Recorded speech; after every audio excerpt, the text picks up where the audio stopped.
Let's see if I can actually get us both in frame. Probably not. Well, almost. You got me more than you. Okay. Well, this is gonna suck because, like, I have to hold the thing. Yeah, see if I can get it. Okay, anyway, before we start anything, spoilers, because we are gonna spoil this movie. I thought this movie was okay. Yeah, it was alright. I enjoyed it. It was better than the last Superman movies we've been having. Yeah, actually, I thought it was better than Superman Returns. The biggest problem I have with the movie is just how damn long it is. Yeah, it is pretty long. They drag it out with the story pretty bad. Yeah, like, the first half of the movie could really be trimmed down. Mm-hmm. And I think that's what really hurts it, because I don't think little kids are going to sit through this movie. No, not at all. Like, you have 2 kids. Do you think Alex would sit through this movie? No, he'd probably want to leave in the first 30 minutes. Yeah, exactly. I mean, because it's like an hour before he puts on the suit, and it's like another half an hour before the first fight scene in the entire movie. Right. Yeah, it's basically the backstory of everything, and then they eventually lead up to him doing something, which almost never happens until, like, the last 45 minutes of the movie. Yeah, like I said. So, ultimately, it's an okay movie, and, like, they're going to make a sequel. This thing's already made $120 million. Oh, yeah. So they're going to make a sequel to it. I just hope that they iron... And this is a movie that I think really does need a sequel, so this way they can iron out the problems they had with this film. Right. I understand that. It was, all in all, that was an okay movie. I mean, they explained it all to where the next one they can actually make something out of it, to where they don't have to explain anything anymore, because now you just know. Exactly. So the next one I think is going to be amazing. And really, that's the thing is, Superman's origin should only take like 10 minutes to tell. Well. Because everybody knows Superman's origin. Like, even people who aren't like Superman fans know Superman's origin. He's an alien who fell to Earth and some farmers raised him.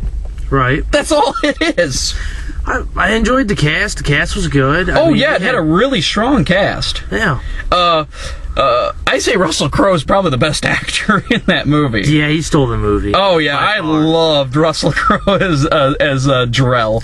Yeah, that is probably that's the first fight scene you've seen is with his dad, and then it's just like lame storyline for quite a while. Yeah, it's really lame. There were some funny moments to it too. I have to bring up the penis ships. Oh yeah. Sweet Jesus. I don't get why they had to be shaped like penises. I have no idea either. But they were. They are. Okay.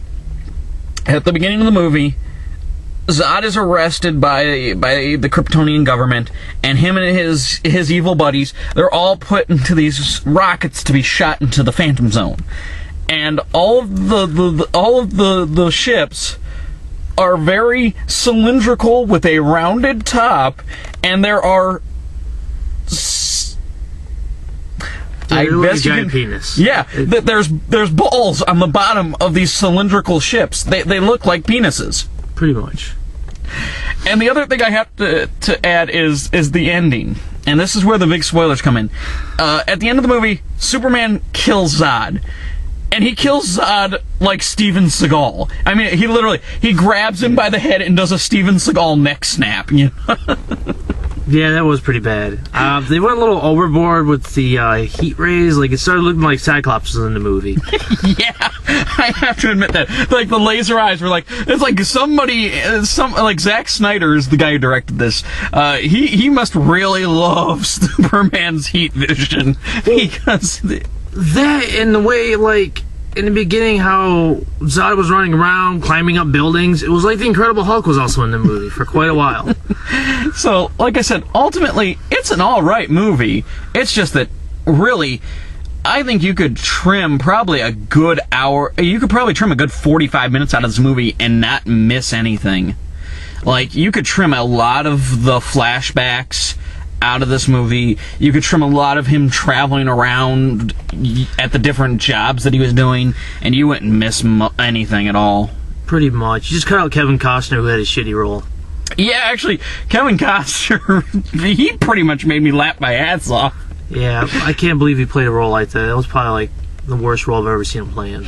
It really is. He is a terrible he is a terrible. I can't remember Clark Kent's dad's name, but yeah, he plays a bad Mr. Kent. Yeah. Because like there's the one scene where it's like, should I have let them all die? Oh, maybe. Right, yeah, you basically should let them die, that scene with the bus, because it's like, no one can know that you have superpowers, so you're supposed to let everyone die until everyone's ready for you to come out, like he's coming out of the closet or something. Yeah, right? And then that's the stupidest thing. Yes, no son, don't save me from the tornado, because I need to teach you a lesson. Right. It's okay that we all die. Yeah, and that's another thing. Even though you have the ability to save someone, just let them die. Yeah, and that's actually another thing is, like, I'm kind of a comic book fan, but not a big comic book fan. But like in the comics, in the cartoons, in all of the other movies, Clark Kent's dad, he doesn't die. He dies of old age, and like Superman Returns, he died of old age while Superman was off looking for Krypton in Superman Returns. Right. But like in all of the other different forms of Superman, his dad never dies. So why did he have to die in this movie? I have no idea. Okay. So like I said, overall, I think that it's okay. I'm not one of the we were really confused by this because like everybody I kept watching reviews and talk on the internet and everything, and everybody was like, it's either the greatest Superman movie ever or it's a complete piece of shit. And really, I'm kind of in the middle of the road. I think it's an okay movie. I think it's an enjoyable movie. Like, after Zod shows up, it's pretty decent. Right, yeah, oh yeah. That's when it starts actually finally slightly doing something, because then everyone finds out that, oh my gosh, there's an alien living amongst us for 33 years. Like, yeah, exactly, you know. Then they kept making the stupid little Smallville references, like the water tower. Then they had to do Lex Luthor in there with his gas truck. Oh yeah, you noticed all the LexCorp logos? Yeah. Yeah, those were, like, that is so foreshadowing, because you just know that with the next movie, we're gonna get Lex Luthor again. Yeah, it's about as bad as the original where he gets slammed into I think it was the Marlboro truck from cigarettes. Yeah. Oh, this one's better. This one, it's IHOP. Yeah, they fight through IHOP in this movie. Like, IHOP's brought up, like, I think 4 or 5 times in this movie. Yeah. So, like I said, in all, once again, I thought it was okay. Any final thoughts? No, that's it. I thought it was a good movie. Yeah, like I said, I thought it was decent. It definitely needs work. Like, I would actually, like I said, I wish they would release like a shorter cut of this film. Because, like I said, no little kid is really going to want to watch this. I will not buy director's cut. I don't know. Oh, God. They'll make that. I hope they don't, because I can only imagine how much longer a director's cut for this film would be. Because, like I said, it's 2.5 hours already. And like I said, his son will never sit through this. No. Like, if you buy this on DVD, you're pretty much going to have to skip to, like, the halfway point of the movie if you want Alex to watch it. Pretty much. So, alright, guys. See you later.